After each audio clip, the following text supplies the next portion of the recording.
Welcome to the Knock Knock Property Podcast, presented by local property experts Ben Dilling and me, Matt Dixon. Coming to you from Fox's Sales and Lettings. We'll be discussing all things property related, including some local guests from the local area. Anything else you want to add, Matt? Not really. Not really, just like and subscribe. Well, don't. We'll be doing it either way. We'll do it, yeah. But, you know, if they do like it, just tell your mates. Thanks for listening. Should we get on with it? Go on then. Okay, welcome to episode 7 of the Knock Knock Property Podcast. And in this episode, we welcome Matt, the management guy, or Matt Manager, which is how you can find him on LinkedIn. Matt Manager is a pseudonym, and I'm sure many of you will work out from the video who the real person is behind the alias. For the majority of the episode, we talk about a bad experience with buying and selling a property in the Bournemouth area, and how he was £4,000 out of pocket with absolutely nothing to show for it. We highlight some of the pitfalls in the buying and selling process in this country, and we discuss possible solutions as to how this could be changed. And we then go on to talk about his initiative, which is Matt the Management Guy, which can be found at mattmanager.co.uk, where he provides business leaders with free guidance and advice on all things management and leadership.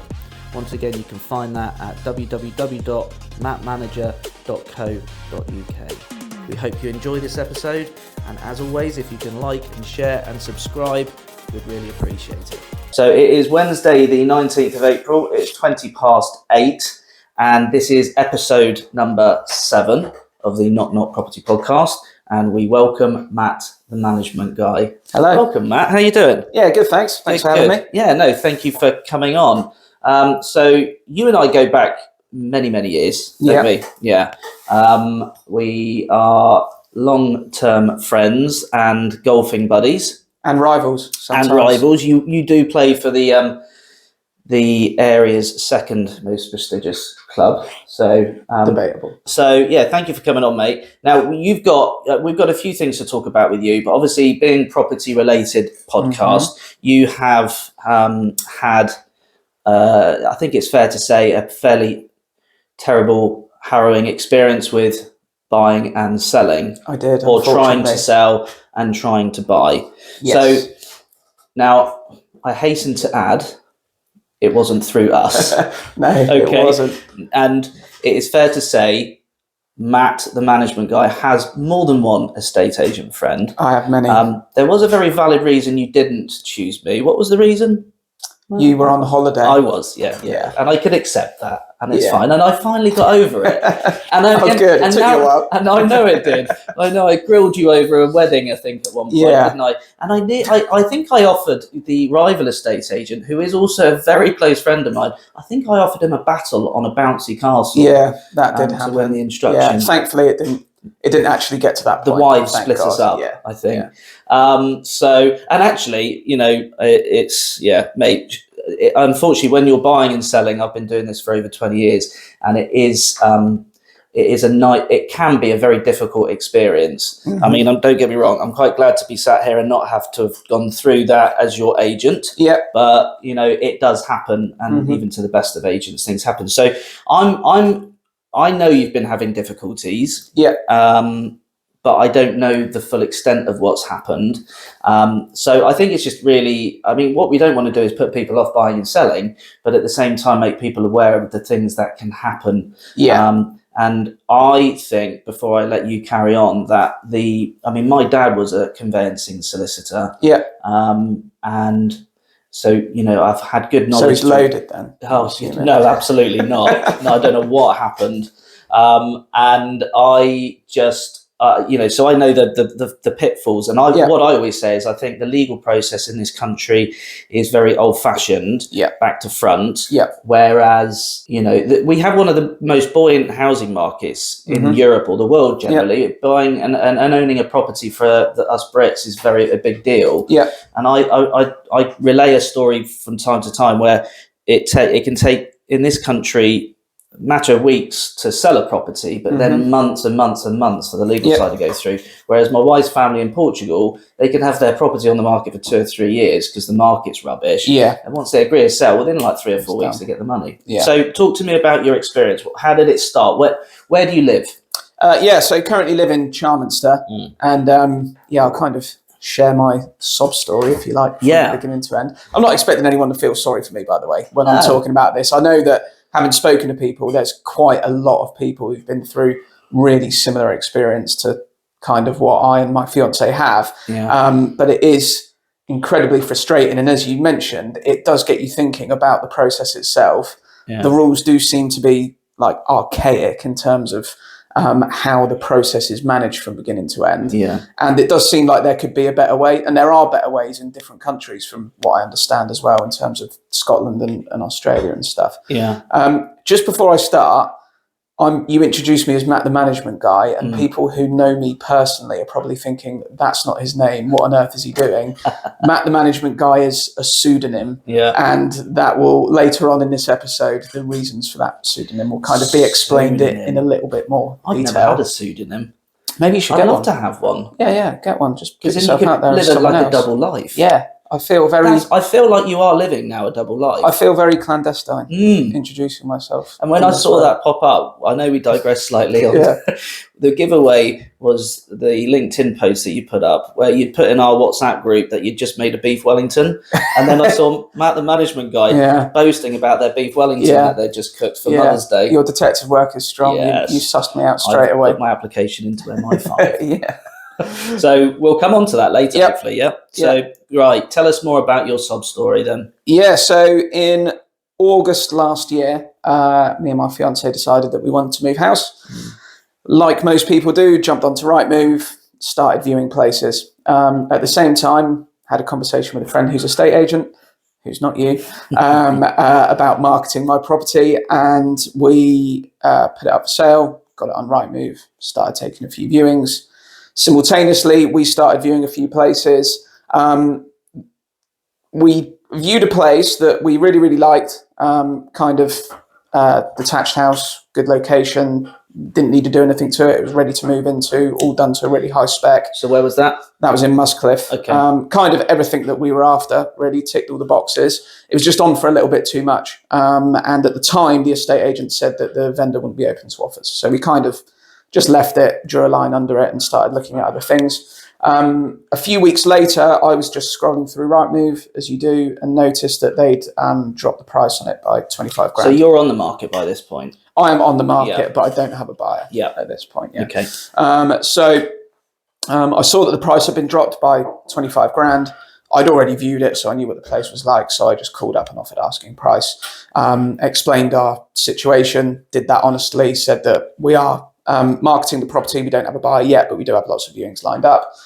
Standard kind of stuff. The estate agent said, look, give me a few hours to speak to the vendor. I'll come back to you. Later that day, they said, I'm pleased to say they've accepted your offer. So I was like, okay, fantastic. We were quite excited. And then I let the estate agent that was marketing our property know that we'd found somewhere.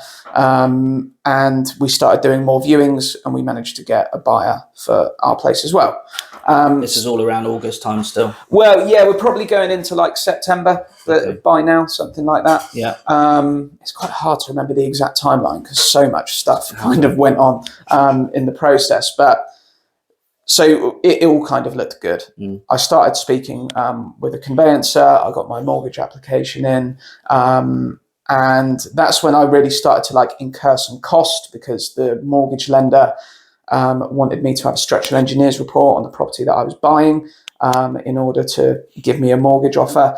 And you wanted a structural engineer's report, not just a straightforward mortgage valuation? No, yeah. So in the normal home buyer's report that we had, they noticed something, and then they then they asked for a structural engineer's report. Structural engineer's report turned out to be absolutely fine. And how much did that cost you roughly? That was £800 just for the structural engineer's report. And obviously the home buyer's report cost you money. Yeah, exactly. I think they're what, £250. Did the mortgage company offer that, or did you have to, as part of the mortgage application, or did you have a mortgage valuation one? Yeah. And then you decided to have your own home buyers survey separately. Yeah. Okay. Because I know some lenders will offer that as an extra, I think. And how much did the home buyers cost you then? I can't remember. That's probably going to be... I think about 300 quid. Yeah, I would have thought at least that, really. Yeah. So you're already over £1,000 down then, aren't you? Yeah. Just on surveys. Exactly. Okay. But thankfully, the structural engineer's report was okay. Whatever it was that was noticed in the home buyer's report appeared to be superficial. Yeah. It didn't affect the structural integrity of the property or anything like that. And I was able to get my mortgage offer. Good. Which was great. One of the key things here in this kind of saga, if you like, is that I managed to get my mortgage offer before all of the interest rates went crazy. So I kept asking you the questions as to when was this. So exactly. Before that crazy budget that crazy budget and everything suddenly flew up, I managed to get a really good rate locked in. So from that kind of moment on, the clock was ticking, if you were like, and my mortgage offer was valid for 6 months at that point. Because just to interject, that was a funny time where mortgage rates went up and some lenders stopped lending. Yeah. And a lot of people were like, in times of like crisis before, like where the credit crunch happened, people were just pulling out of their purchases. But we didn't have that. We had people like you that actually, so our fall throughs weren't bad, actually. A few people got cold feet, but a lot of people are like, I've got such a good rate on this mortgage. I'm not going to pull out. I'm going to hold on to this. But we weren't. So our pipeline was staying intact. We weren't just adding new ones to it because the mortgage rates had gone up. No. And the big on that point, the big risk, or the thing that I was concerned about, was that you were hearing in the news of the lenders actually pulling mortgage offers that had already been issued. I'm not sure which lenders it was, but I was a little bit nervous about that. But thankfully, the lender, I spoke to them and they kind of said, no, we're not planning on pulling any products. So it was all good. I got the offer. We started to move through to like the conveyancing process. I instructed a solicitor. The one downside of our situation is that we did find ourselves in the middle of a rather long chain. So I think it was about 6 properties. So not your buyer though, because your buyer didn't have a chain, or did they have a chain? They did. So they had a forward purchase. No, so the one you're buying, so your buyer though, on your flat, what was their position? Oh, so they were originally, they did have somebody, they were involved in a chain. They had a buyer for their place. So we were working through with solicitors and essentially get to the end of September, start of October, and our buyer pulls out. And why was that? It didn't really give like an enormous amount of explanation. I think they gave quite a vague reason of like they just wanted to view other properties or something like that. Didn't really give us anything specific. So that was kind of the first like setback, if you like, and we were like, oh God, okay. So we then spoke to our forward purchase in Muscliffe, explained the situation. They were reasonably kind of sympathetic towards the scenario. They were like, we want to give you some time to go and find another buyer. Obviously, we can't give you forever, but start with getting some viewings booked in and see what you can do. So again, property's now back on Rightmove. We start marketing it again, start arranging viewings, having people come look round, so on and so on. In the meantime, Muscliffe are kind of waiting for us, giving us a little bit of time, but things are kind of going on a little bit, and I know that they had their own time constraints, so I was of the understanding that they can kind of wait around for us forever. So I'm kind of pestering our estate agent as much as I can to try and get viewings. And we actually ended up taking a lower offer than what we originally had by about 8,000 just to get like the second buyer locked in. But before that happened, it did get to the point where Muscliffe did tell us, oh, look, we're going back to the market now. And I ended up in this scenario where they had gone back to the market. I'll never truly know exactly what happened, but I feel like we were being played off against somebody else that was interested in the property. Whether or not they actually existed, I don't know, and whether they were just trying to get more money for the property, I'll never know. But there was a situation where I was very, very close to having a buyer for ours, but I was almost losing it at the other end because Muscliffe were telling me that they were considering going elsewhere, and we ended up renegotiating the price for Muscliffe again. So there's renegotiations going on. So you got accepted lower on your flat. Yeah. And then did you renegotiate lower on Muscliffe, or? Well, what I was trying to do, so I took like an $8,000 hit. Yeah. And without going into too much detail, with our forward purchase, we were really quite like stretching ourselves in terms of what we were borrowing. Do you mind asking me figures wise? So you were selling for how much? So originally selling for 320. Okay. And buying for 475. Okay, cool. Yeah. Right. Which, just in terms of the monthly mortgage payment, was, we were kind of borrowing pretty close to the limit of what we could borrow. Yeah. So when I dropped the price on ours from 320 down to 312, that $8,000 hit affected me quite a lot. So I attempted, like a lot of people do, to like renegotiate up the chain and basically see if Muscliffe could come down a little bit. Maybe they could renegotiate with their forward purchase, come down a little bit, kind of, so that I wasn't the one in the chain kind of taking the big hit. Best way to do it, yeah, filter it through the chain. Yeah. Which I at least attempted to do. However, in doing that, it seems like Muscliffe started to see what else they could get in the market. They told me they had another buyer. And long story short, I did manage to end up keeping Muscliffe, but I wasn't able to renegotiate up the chain. So you were taking the hit more than perhaps others. Yeah, it wasn't the full £8,000 deduction, but it was like the majority of it. Do you know if everybody local? In that chain, was it all Bournemouth based, Poole based? I think their forward purchase was Wimborne. Okay, so not too far. Yeah.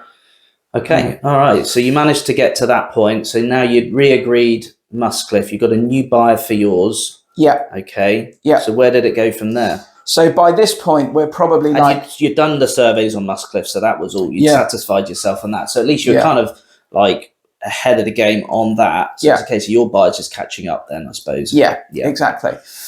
So by this point, we're like into late November by the time that this has all happened.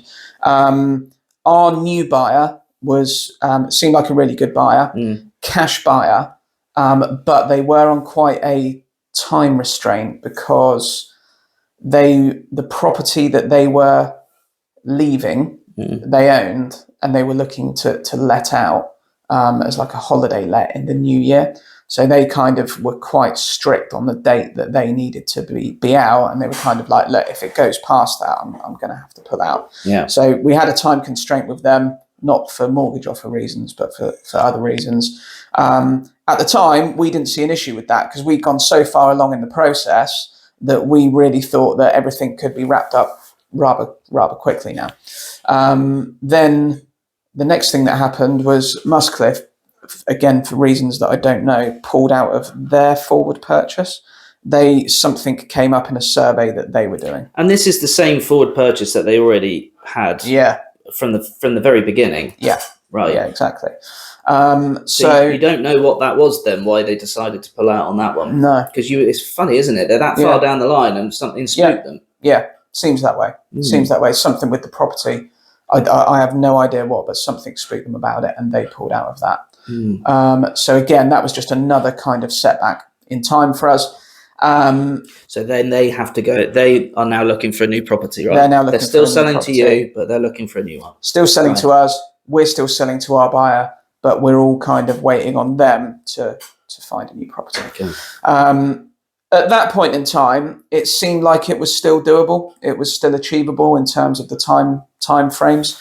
It needed to be wrapped up by the end of March 23, because that's when our mortgage offer expired and our buyer needed to be letting out the property that they were currently living in. So that was kind of the deadline.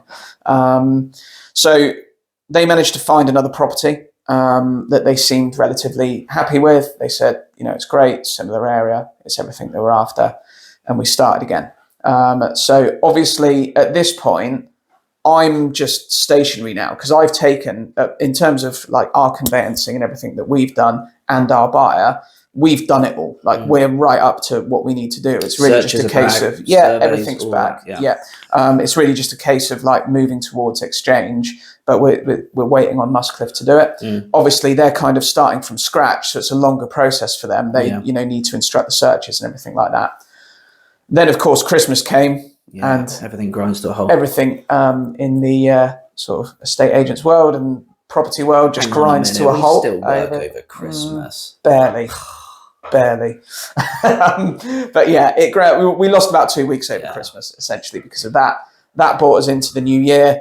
It seems to be plodding along quite nicely. I'm talking to my conveyancer about moving towards exchange. Yeah. We're starting to discuss like approximate exchange and completion dates. Yeah. Like so this is during Christmas or just after? No, this is after now. We're January. We're in January now. And everything's looking sort of reasonably quite positive. Then some searches took a little while for Muscliffe, and there started to be like a few delays, which sort of aroused my suspicion on their forward purchase. Yeah. But again, like the information that I was getting. So just talking, and again, your agent they're feeding you this. How are you getting this information about that? About their forward purchase through Mark, I suppose. No. So Mark is managing the person buying ours. Yeah, but I'm sure he's checking on that, and you're getting info through your solicitors and stuff like that. Yeah, so a mixture actually. Like I'm getting a bit of information from the estate agent. Because that's the other thing, isn't it? It's trying to piece together what different people are saying from different angles. Yeah, which is a nightmare. Absolutely, and nobody's, because people relay things in different ways. So yeah, I'm getting drip fed information from like a variety of sources, like you said, trying to piece together exactly what's going on. Trying to piece out what actually is happening. Yeah, it's quite hard. Sometimes the information you get is a little bit vague. There's a lot of ambiguity there, and it started to become quite stressful at this point. This is when it's getting difficult because we're now like 5 months into the process. And I feel like we're very, very close, but trying to figure out what's going on here is, causing us a bit of a problem.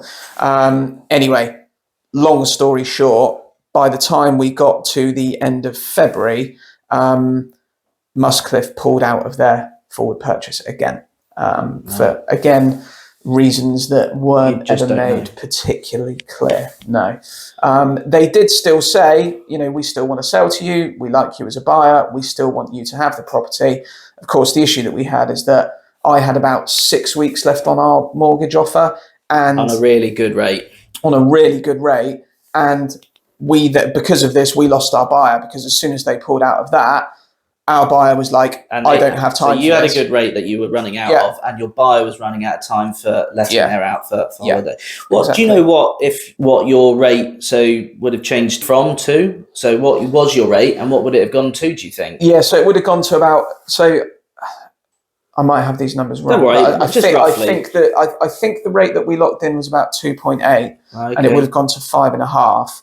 And on the amount that we were borrowing, it would have added about 550 quid onto the monthly payment, which, as I mentioned earlier, we were kind of stretching ourselves anyway. Another 550 quid on the monthly mortgage payment is just, I think they would have lent it to us, but it just wouldn't have been kind of feasible. I don't want to be a slave to my mortgage payment. So. No, not at all. You've got to live your life as well. Definitely. Exactly, yeah. And you've got a wedding coming up too that you've got to pay for. Yeah, stuff, exactly. So. So there's lots of other stuff going on in the background. So what happened next then? Where are you? So you're at the end of February now. They've pulled out on their purchase. They still want to sell to you, but you've running out of time on your mortgage offer. Your buyer can't wait. What happens next?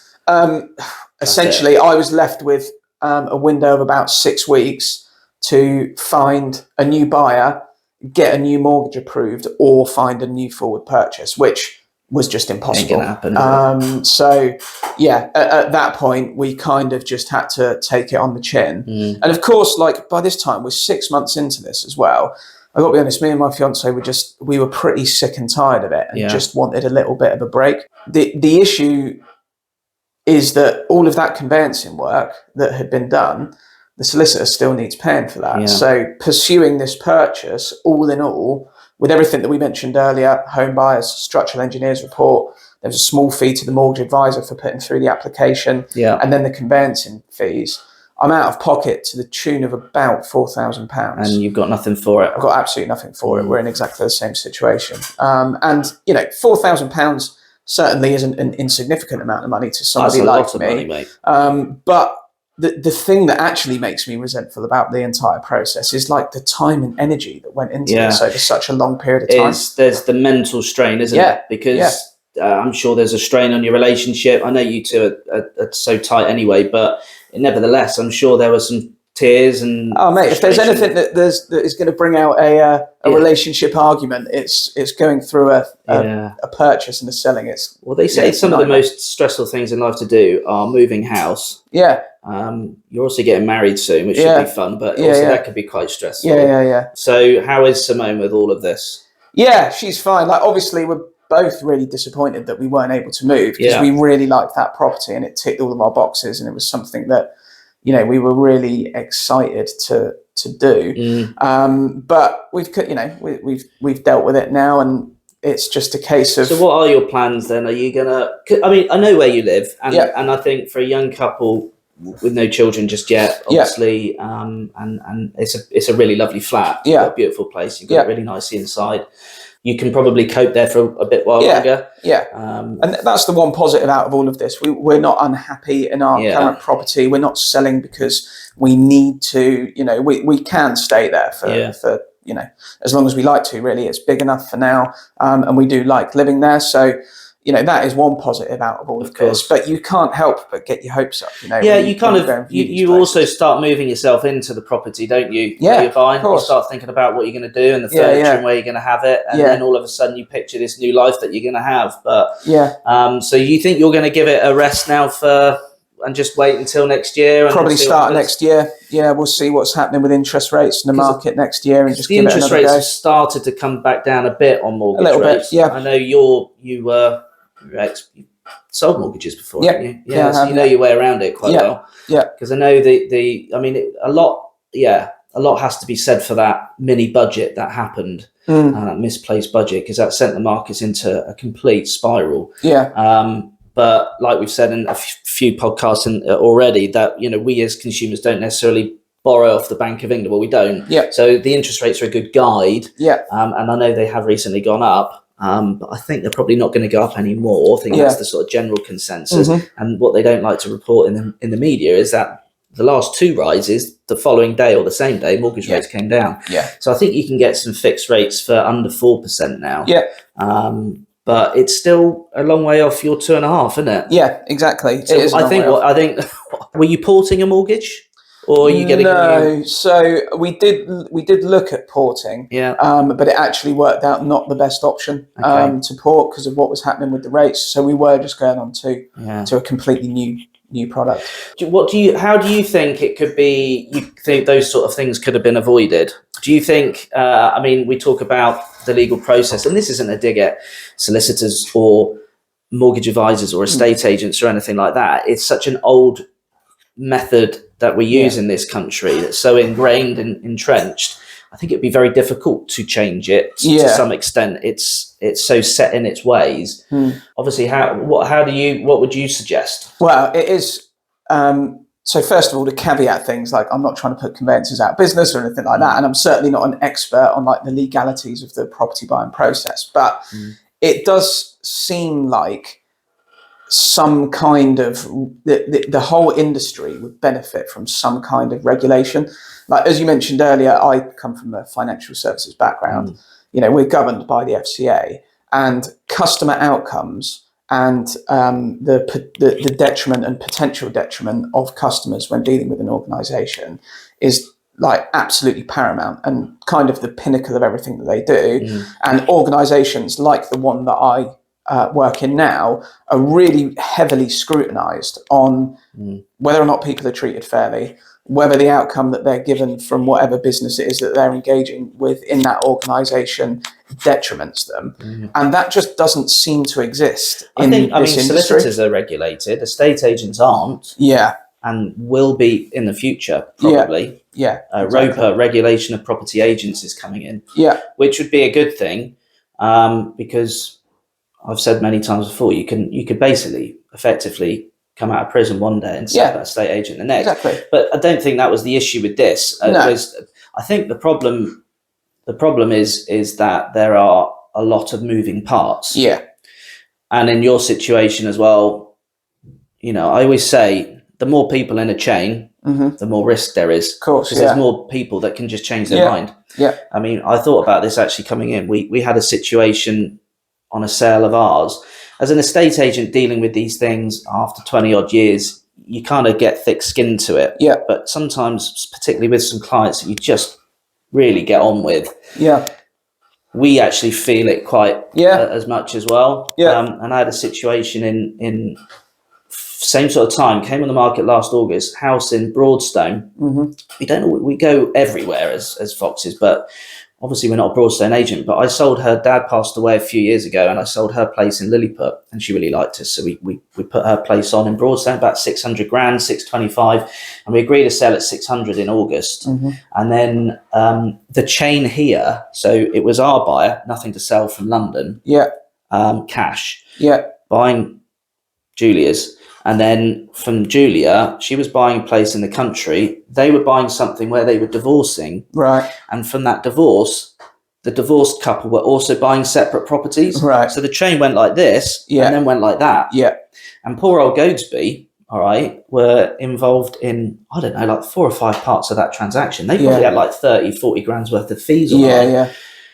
And here's the issue is our buyer on this property in Broadstone, the budget happened. This trust's budget. The following day, the very next day, they just changed their mind. And they were like, no, we've got cold feet. And their one decision affected. I mean, it probably affected up to 15 people. I mean, nobody really cares about the estate agent losing their 30, 40 grand, but there's business money there involved as well. And the guys in the office will say, I normally take fall throughs as an agent. You've got to take them, move on, figure out how you're going to sell it again next.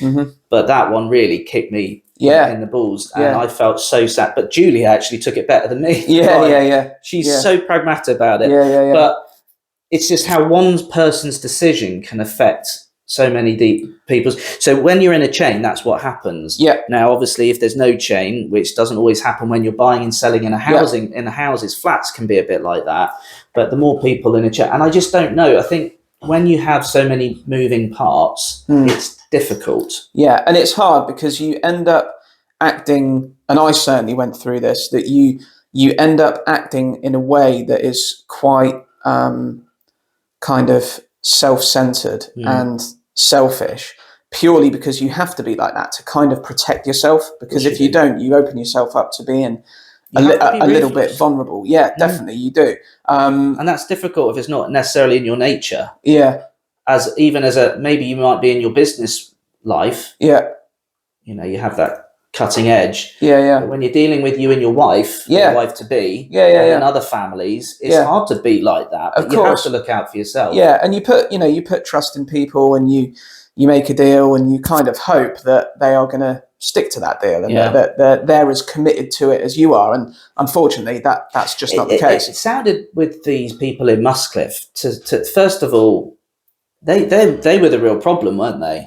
I mean, it's I mean, in terms of like who it's with the benefit of hindsight and reflecting on it, it seems like they were perhaps a little bit indecisive and changed their minds a few times. I did get some information that they had like an awful lot of other stuff going on in their lives at the time. So I don't want to paint them as like these awful people. But I mean, and also, let's face it was your property that fell through first. So it was your, if there was blame, not blame on you, but it was your side of the transaction that faltered at the beginning. Which then made them feel a little bit, and maybe they were playing you off against somebody else, maybe they weren't, and you didn't know.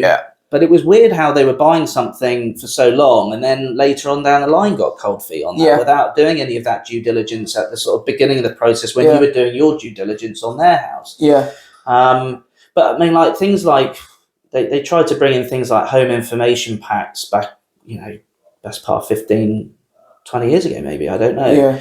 But none of that would have really helped that scenario either, because that was a pack of stuff which, supposedly would have lots of information in it, before you even make an offer. Yeah. You know, things like searches and stuff, energy performance certificates, the title documents and stuff like that. So they've thought about trying to bring in some things to make the process a bit more seamless, but that was then pulled because the information in there was pretty useless anyway. Yeah. I mean, I know Scotland have a different process, and obviously other countries do as well. But I think in terms of the root cause, like the way it is at the moment, you're very much at the mercy of other people's decisions. And if there are last minute changes of heart, then that can impact you quite a lot. In terms of our scenario, like, you know, we've been through this, but me and my fiance will live to fight another day, and we'll get back on the search, and, you know, eventually we'll find somewhere. But it does get me thinking, you know, if there are people involved in this process who are perhaps in some way vulnerable, then, you know, the exposure for them to be taken advantage of or detrimented in some way is absolutely enormous. So I think the only way you could truly improve the process and the actual practicalities of working this out and putting it into force, I've no idea how you would even start, but some kind of financial commitment earlier in the process, I think, would avoid this type of situation occurring. Because at the moment, people can just make offers on a whim, not really being committed to the property, and then just pull out later on down the line if they fancy it. Right up until exchange. Right up until the exchange. And, you know, that person, it may have come to light that they were never particularly committed to the property. They were just kind of having it there as a safety net while they were trying to pursue something else. But, you know, the impact of that decision on the other people in the chain can really be quite large. So I think you're right. I mean, that would avoid that, some sort of non-refundable deposit. But you'd have to make sure that you've done all your due diligence before, and therefore, if you've got chains of people, you have to also try and align all of those things up almost simultaneously, so you can then lock that chain in.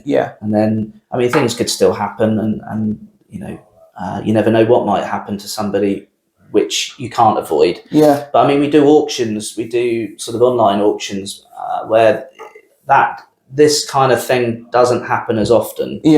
Because we actually take a fee from the buyer at the point that the sale is agreed, not exchanged or completed. And it's a significant fee.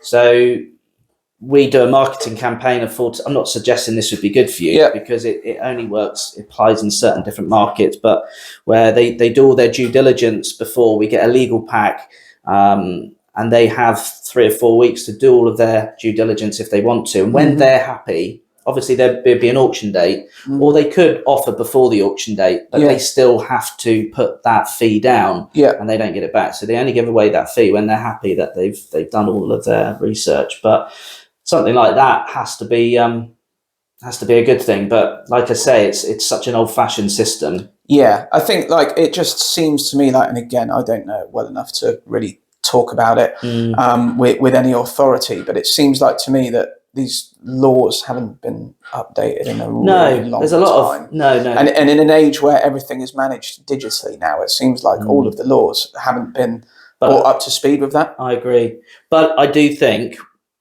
the issue with this one was too many moving parts. But I don't think you will ever avoid chains. No, you can't. People need somewhere to live. They move up the market, move down the market, and you can't. Absolutely. So it's just trying to find a way in which the chain can be managed a little bit better, and that the other people in the chain aren't impacted as heavily if one person does decide to change their mind, or you make it harder for that person to change their mind by there being some kind of penalty for pulling out after a certain point. That would probably put people off pulling out so kind of frequently. The problem is you've got lots of different estate agents in that as well. And some are good and some are bad. I have no doubt that your agent, with joking aside, you've got 2 or 3 agents that are your close mates, and I know pretty much all of them, and they're all really good. So there's no issues there at all. But you've also got other agents, and this is what I say, solicitors are regulated, agents aren't. And there are some really, really naff agents. There are some really good ones. And experience in these situations is massive. Yeah. We've got a sales progression team. So we have Naomi and Joanne. They're self-employed. They're not employed by us, but they work for us, and they are a go-between between the solicitor and all the other agents involved. So what they have is there's a platform which, as a buyer and as a seller, they'd give you a login and a password. So it's a whole platform which you can see the transaction process. Yeah. So the theory is if it's like Easter Sunday and you think, oh God, Ben's not working today, because I don't work 7 days a week. Really? Yeah. Don't you? No, That surprises me. Game of golfing every now and again. Yeah. But I'm not working all the time, and you have a platform that you can log into, and it will say, there's like a flow chart. It will say contract received on this date, searches applied on this date. We expect the results of the searches to come back on this date. And the thing is, if there's gaps there, then you know something needs chasing. Yeah. And there's notes that go on, and then Joe will speak to all the agents and blah blah blah. So that helps. I'm not saying it's, but you still can't avoid it. Well, there's definitely a lack of transparency. Yeah, I would say, and I don't know. It may perhaps if estate agents were to be regulated a little more closely, 100%. perhaps the information that they're passing to customers and potential customers could be managed a little better. This is what the flow chart looks like, just in case some of our customers are interested. So for example, if we went to this one, so there you go. It will say, look, memorandum, initial documents gone out, draft contracts, inquiries raised, mortgage offer, and stuff like that here. So that's quite useful, but it won't avoid it. And I think that the overall sentiment is when you've got more than one moving part, I think that's where the issues lie. Yeah. Well, good luck when you have another go, mate. Thanks very much. Good luck. And if I can't sell you your house, I'll try and find you a house to buy. That would be absolutely perfect. Brilliant. If you could. Thank you. So, well, you've come in. We're going to talk about your side. Can I call it a side hustle? Yeah, kind of. I suppose side project. Side project. Yeah. Side project. So hustle sounds a little bit like too much like I'm doing something dodgy. Yeah. And you are definitely not dodgy. No. You're in an industry that can't be anymore, really, can it? Not really. No. I mean, I work for one of the largest organisations in that industry, so the scrutiny that we get from the FCA is really big now, isn't it? And rightfully so. Absolutely. It protects customers completely. So you are known as Matt, the management guy. So I saw right. Can you see the likeness? I can see the likeness. One of my language students did that for me. Oh, really? Yeah, shout out Juan in Argentina. Oh, nice one. Not sure how many viewers you get of this in Argentina, but if you're watching, Juan, thanks very much. Funnily enough, when we looked at the demographics of where people were searching and looking at it from, because you can do it on like the Spotify platform where we upload it and stuff. Well, you can look at it on YouTube as well. Somebody was viewing it in Norway last week. Really? And we've had Thailand, Germany. I think that was because I knew somebody was in Germany at the time. Okay. But it's still pretty wild. International, Tom. Yeah, global. Global. So this is funny. So I saw this character pop up on my LinkedIn page, and I think at one point you tried to connect with me, and at the time I didn't know it was anything to do with you. Right. But then you put something on about this beef Wellington, and I thought, hang on a minute, this is you. So talk to me about it. So Matt, the management guy, what's this all about then? So Matt, the management guy, is a side project that I've started predominantly on LinkedIn. I'll kind of start from the beginning. So throughout my career, I've worked as a manager, worked as a company director as well. I've worked for a large organisation for the last 9 years, and I've worked as a manager in that organisation for the last 6 years. And at some point, I can't remember exactly when, I really got quite interested in the theory behind management and leadership, specifically people management. And I spoke to the learning and development rep in my company. And long story short, my company agreed to fund, in partnership with the apprenticeship scheme government-led apprenticeship scheme, a master's degree in management. That's leadership. awesome. I think we've got a picture. There it is. Look at Yeah. that. So yeah, not only did I get the master's degree, but I also became a chartered fellow with the Chartered Management Institute, which means that I'm sat next to you as a chartered fellow right now. Yeah. Opposite you. yeah. That So just doesn't seem right. yeah, I know. Knowing you as I know you. I can't possibly be more qualified. You are. As You've got lots a of manager. Yeah, I know. Yeah, that is level 7, right? Yeah, level 7. Yeah. I did my research. Yeah, good. Level 7. Yeah. Chartered fellow. Yeah, that is as high as you can get for management. So what? So you did this degree, and I remember you doing that degree. Yeah. How many years did that take? 2 years, because it's a master's, which is normally. Oh, there you are. Oh, I should have You're shaved. always looking so cool. Really? Do you think so? No, Thanks not really very at all. much. Could have worn a belt, but never mind. Yeah, Is it I didn't quite have the cool right. I didn't have the right colour belt. It's quite go cool with to not shoes. wear a belt these days, isn't Is it? it? I don't know. So you did your management degree. How Yeah. many years did it take? Sorry, 2 years. 2 years. 2 years, because Fine. it was part time. I was working full time, and Yeah. then really doing this in evenings and So weekends. all of this was from home, Yeah. and any exams or dissertations that you had to do? So there was supposed to be one exam, which was in the accountancy module, but thanks to the pandemic, they weren't doing exams, so that got changed to an assignment. Do you But think then, that was a result? But who knows? yeah, who knows? I mean, I don't really mind exams so much, but I did do. So when you do a master's, it's not a dissertation; it's a thesis. Okay. And I did write a thesis on emotional resilience in the workplace, in sales organisations specifically. And yeah, that was kind of my final piece of work before I managed to graduate. Cool.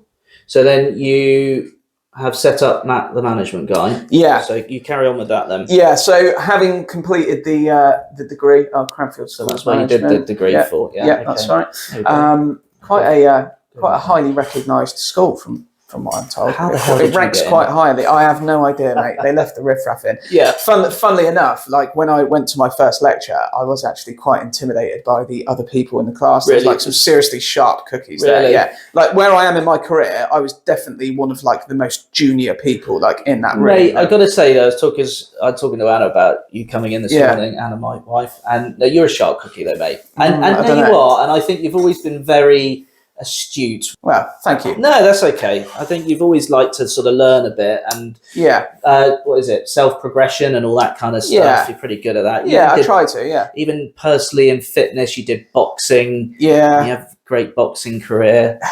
Was it 3-0? 1-0. Even worse. Love it. So yeah, I so completed that, and then I was kind of carried on, working in my regular day job, and I wanted to kind of do something on the side because I always like to have something else to kind of keep me occupied away from work. And I came up with the idea of having kind of.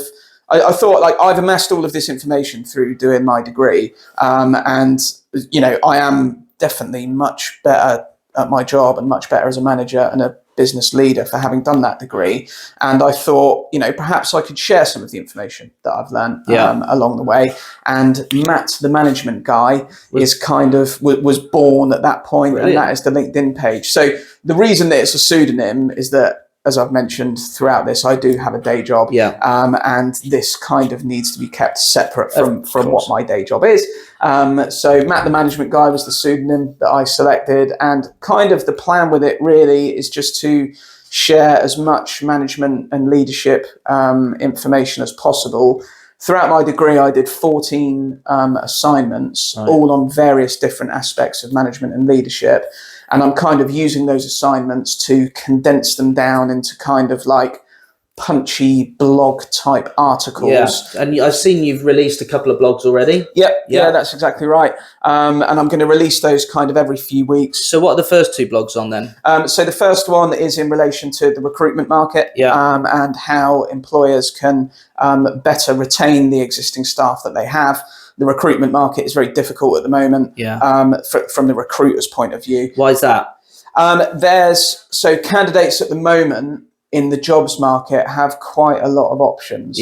And the landscape post-pandemic, the work culture has changed forever. And the demands that candidates now have when considering who to work for are very, very different from what they were before the pandemic.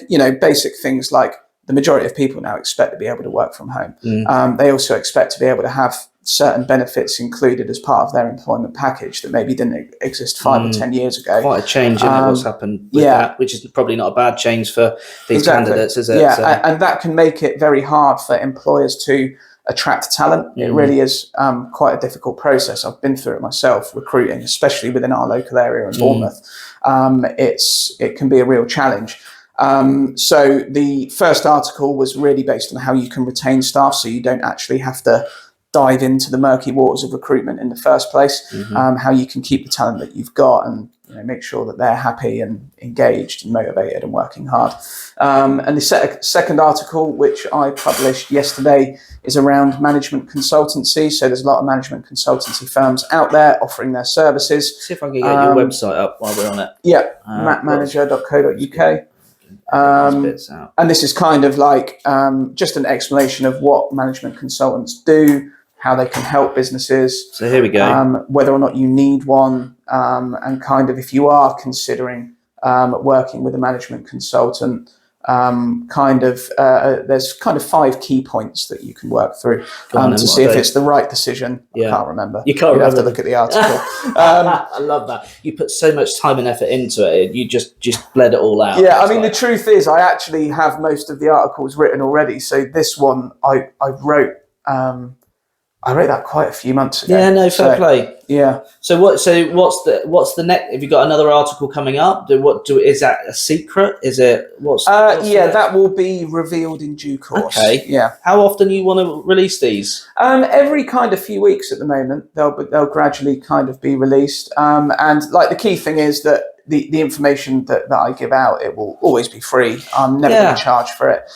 It's just something that I want to do and put out there. And if business owners and managers choose to engage with me throughout that process, and somewhere along the line, and how would you expect them to engage with you? Face to face, over the phone, through LinkedIn, and you just want to collaborate, I suppose. Exactly have that. Open conversations. Exactly that. Yeah. Initially, it will be through LinkedIn. That's kind of where I'm pumping out all of this stuff. Yeah. I'll share my links to the website via LinkedIn, and that's where I kind of do fairly regular posts on anything topical that could affect managers in business or owners of small and medium enterprises. Okay. Good for you, mate. And thanks for the opportunity to let me push it out. Yeah. You should look at doing some. You've not thought about doing any training or anything like that? I suppose your day possibly. job is your priority. Yeah, and of always course. will be, because you've only just recently sort of moved to a different section within your company, haven't you? Yeah, that's right. You didn't change company per se, but you had a different job within that. So congratulations on that. You. And I know you're doing really well. And I've got to be honest, I would say things like this is an example, and I'm not just bigging you up here, because I know what you are like as a real person. But no, you are. You're a very diligent guy, and this is an example. And you'd be a credit to any company that take you on, because very kind for all that learning that you've done, and the degree and this, it makes me look at it and I think, I'm so proud. Oh, thanks, so mate. Proud of you. Yeah. Well, you did. I did meet you when I was probably about 12 or 13, and you were always that cool guy who was a little bit older. So I'm not that much older, mate. Well, what is it? Well, I'm in my 40s, so yeah. Yeah. 40s is a long way off. But I like the cool guy bit, yeah. But maybe you contributed somewhere along the line. Perhaps, maybe I had an influence somewhere down there. Oh yeah, not the type of influence that led to this. Not the right kind of influence. Definitely an influence, yeah. Thanks very much for having me. Yeah, thanks for coming on. And look, hard luck about the sale. It will happen. Yeah. I think get your wedding out. You're going to get your wedding out the way? Yeah. Get your wedding out the way. Can't wait. Going to Italy. It's going to be awesome. Should be fun. And then, and then just put it on with a proper estate agent when you're ready. Will do. Cheers, mate. Hey, nice one, mate. Thank you for coming in, man. Cheers, mate.